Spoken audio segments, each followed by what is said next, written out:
Further debate? I recognize the member for Toronto Danforth.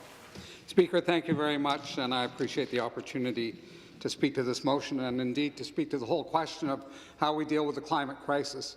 I have to say I was very surprised when I saw this motion come forward because this government has been engaged in a war on the environment, a war on climate action since it was elected.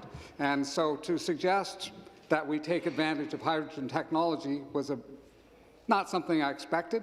I think it's a good idea to take advantage of hydrogen technology. I think there's a huge opportunity there. In Sweden, just this summer, they started up a commercial operation making steel with hydrogen instead of coking coal, dramatically cutting the amount of emissions. Airbus is developing a hydrogen-fueled jet craft. Looks at least at the beginning like the numbers are good and the opportunity is very much there to transform air travel here globally.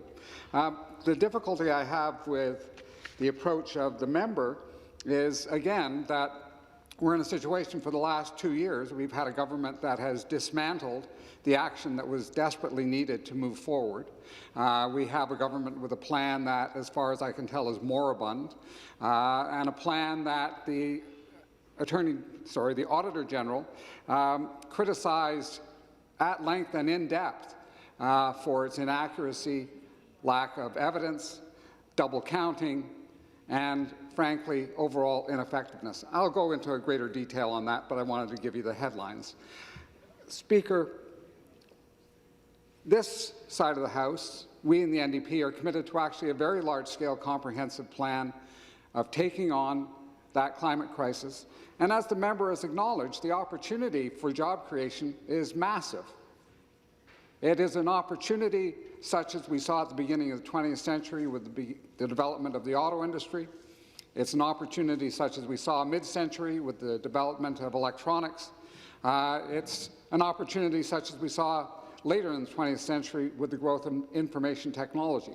But unfortunately, this is a government that at every stage has tried to stifle, tried to submerge and kill off the initiatives that are actually needed to take advantage of that opportunity, as other countries have been taking advantage of it, and making sure that we don't actually do what needs to be done.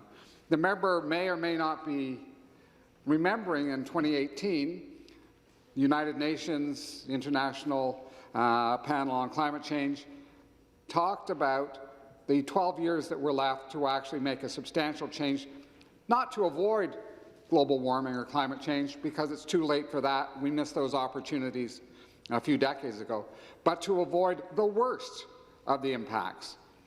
And in order to do that, we had to be cutting our emissions on a very aggressive basis. Unfortunately, this government came in, saw the half-loaf that had been put in place by the Liberal government, the weak initiatives put in place by the Liberal government, and took an axe even to those. So that for 2 years, we've had nothing happening. And now we have a motion that talks about some good things in the context of a government that doesn't think that being serious about the climate crisis is a place to go. A government that will hire a climate denier as a consultant, as an expert witness, in its case, about the carbon tax stickers. Staggering to me, but there we are. We know what the impact is going to be in Ontario, and the impact is going to be globally as the climate crisis deepens. We see it now. Some members know the wonderful little town of Goderich, which was hit badly by a tornado a number of years ago. A beautiful place, I think one of the jewels of Ontario, if people have been in the central square of Goderich. Badly devastated. I had friends there who were driven out of their homes and were living in motels and then in mobile homes for a long time before their homes could be rebuilt. Frankly, Ottawa, not a bad place. In many ways, I like Goderich more, but Ottawa is not a bad place. Hit hard by a tornado a few years ago. Tornadoes are not part of the life of Ottawa. People who live around the Great Lakes, particularly around Lake Ontario, experienced in the last few years exceptionally high water levels. They lost property. They saw roads crumble. Infrastructure had to be moved. Talk to Hydro One. asked them about how they had to move hydro poles along the shores of Lake Ontario, Lake Erie. And yet, this government has ignored international warnings about the impact of that crisis that builds every day. And because we've wasted 2 years, it is a crisis that will be deeper and harder on ourselves, our children, and our grandchildren. And yet today, Speaker, what we have is a feel-good motion. Now, I don't see any reason not to vote for the feel-good motion. I like to feel good, just like everyone else does. But I think people need to be very clear about what's going on. You have a government whose Minister of Energy had to be beaten up to say that climate change was real, who had to be grilled, pushed out in front of reporters to back off on his climate denial. That's the kind of government that has spawned this motion. Speaker, on this side, we're willing to take the steps necessary to provide Ontario with that leap into the next world of innovation, to take advantage of the revolutions like the development of the auto, electronics, and information technology. This government is not. This motion is hollow, does not represent where this government wants to go, thinks about going, or will go. I just want to note, because I have a colleague who will also want to speak to this, that I've had an opportunity to look at the Auditor General's report on the government's climate plan, and I urge the member who brought this motion forward to read the Auditor General's report. In fact, I urge the government to read the Auditor General's report, because she notes regularly that evidence-based decision-making was absent from that report, from that plan. You can't actually come forward with a plan and do things effectively without actually looking at the numbers and using evidence.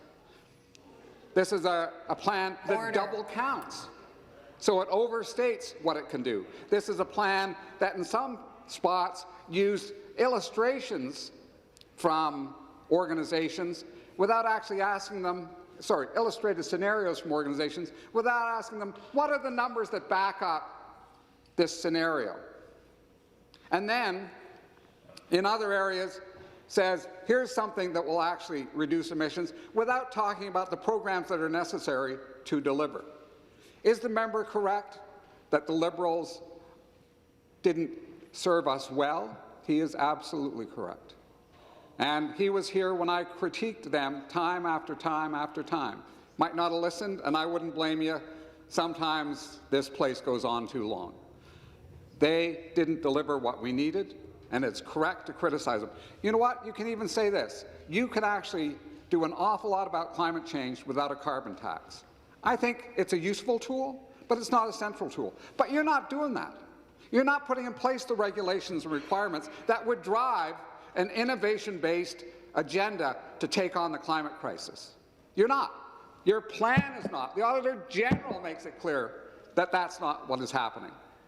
So I say to you, if you care about this, and I listen to your words, you're right. We have a responsibility to protect the ecology of this profoundly beautiful province. And Niagara is an extraordinarily beautiful place. As a kid, I grew up in Hamilton. We would go to Niagara Falls regularly. We'd drive through Grimsby. We'd drive through the fruit orchards. We'd drive along the escarpment.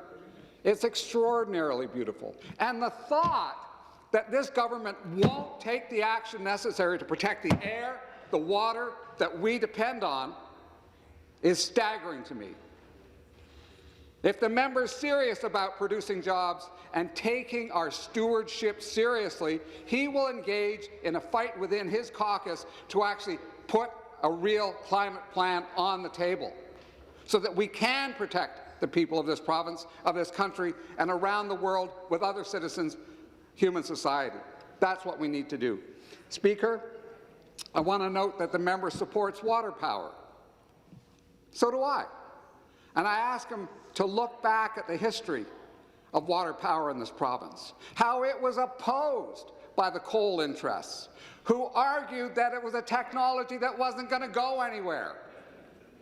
Yes, if we were a century back, we'd be hearing from that side, this hydro stuff ain't going to go anywhere. You stick with coal. Coal, that's the future. That's where you would have been. That's where you would have been. We made an industrial society in this province because we went with renewable power. That's what happened. Read the books. Go to the library in this building. Books that are generally not in circulation. Talk to the librarians. Read about the history of hydro in this province and the bare-knuckle fight to actually get renewable power established and made available to the people of Ontario. It wasn't a question of deregulation. It was a question of government initiative to actually build a network that allowed us to industrialize in the face of corporate interests that tried to kill it. And, to be honest, corporate interests that understood that public power based on a renewable resource meant a huge competitive advantage against jurisdictions across North America. Durham will come to order. I understand, Speaker, that some people may not be terribly happy with what I have to say, but look at the history of this province, look at the future that we want to carve for ourselves, and recognize that this motion, although I think letting it go through is not a bad thing, will mean nothing as long as this government continues its war on the environment. And frankly, across this province, those who care about the environment, about preserving our air, our land, our water, understand what this government is about. And that is taking all of that and grinding it down to put out a few bucks for some good friends. That is not the way you exercise stewardship. Thank you, Speaker. Further debate. I recognize the member for Cambridge.